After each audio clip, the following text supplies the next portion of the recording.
Harry here to talk about the revocation of dozens of security clearances. This is driven by Tulsi Gabbard, who is the director of national intelligence. And it's basically raw political retribution for anyone for their involvement in the 2016 intelligence estimate that said that Russia was interfering with the election and wanted Trump to win. That has again and again proven true. But she is, Tulsi Gabbard, somehow trying to rewrite history in flagrant Orwellian style, including just purging in real sort of totalitarian government flourish the people who worked on it, as if to make it, completely go away from history. Just want to remind you who Tulsi Gabbard was, even in the cast of characters that Trump put forward, for almost all of whom started with, for example, hostility toward the job and the agency they were to head. She was a piece of work. She didn't want to denounce Edward Snowden as a traitor. Remember that? She seemed to have amplified Russian disinformation. She had an unannounced trip with President Assad in Syria. And she has since getting into office, absolutely justified those fears that people have about her, and acted completely politically, including trying to, be behind the actual investigation of Obama administration officials and others about this intelligence estimate, saying it's now been completely contradicted, which is, surprise, surprise, a lie, based on one or two snippets of potential discrepancy. The basic estimate stands. It's a historical fact, really, that Putin interfered in the election in 2016 in officious ways to try to help Trump.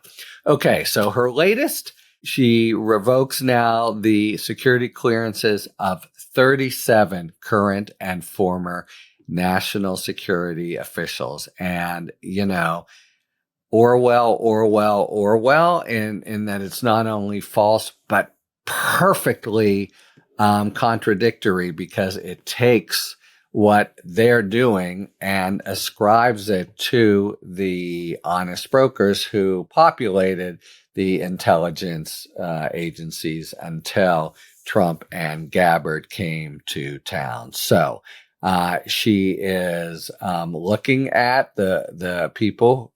She sends out a memo saying these 37 people had politicized intelligence and failed to adhere to professional standards in analyzing them. In other words, not just the intelligence, which has been substantiated, but their analysis that everyone shares, the entire professional staff of our intelligence agencies, that in interpreting it to point the finger at Putin, it's just this really perverse effort. It's not enough that, to now be in office and controlling national intelligence in a way that has to be, I would think, weakly undermining best interests of the United States. But there's this obsession she shares with Trump of rewriting history. So these are the people who were involved must have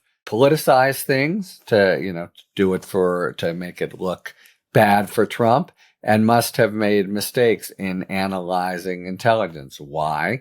Just because of the conclusion, which has been reinforced again and again. So you have the intelligence community, completely, up in arms and baffled. What the hell is she doing?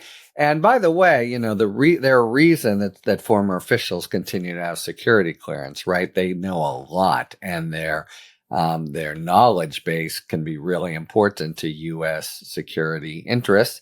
But they're just, as always, cutting off their nose to spite their face, or whatever the right phrase would be here, because for crass political reasons, they want to just do away with people with all this knowledge, etc. So the administration's good friend Laura Loomer also has been on the warpath, saying that those anti-Trump officials from the CIA ought to have their clearances revoked.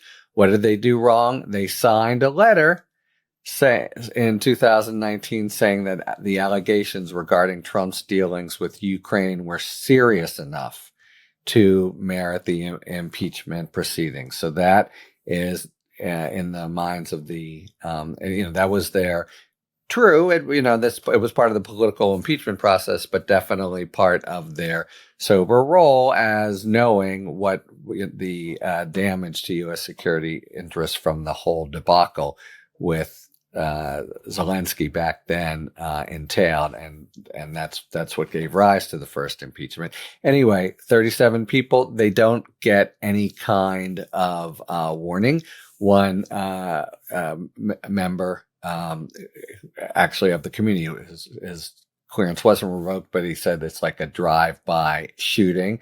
And there are others who just express bafflement. But the main thing is, these are well settled, decades old policies that these fly in the face of. You can't just do this for crass political reasons, and also national interest that this flies in the face of. We have an immediate pushback from probably the best known lawyer who represents intelligence officers and whistleblowers, and there's going to be another kind of series of battles in court. Do they have any right to take this away? And they'll say, and you already have Gabbard kind of doing social media about this. Well, you don't have a right to have a security clearance. That's true. And even moreover, president has enormous discretion in whom he grants security clearance to. So even though this is rank and political,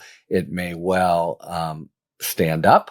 Though it's going to be challenged, but the immediate point is it's stupid, know nothing, vindictive, harms our interests, and cuts against the grain of long-standing practice.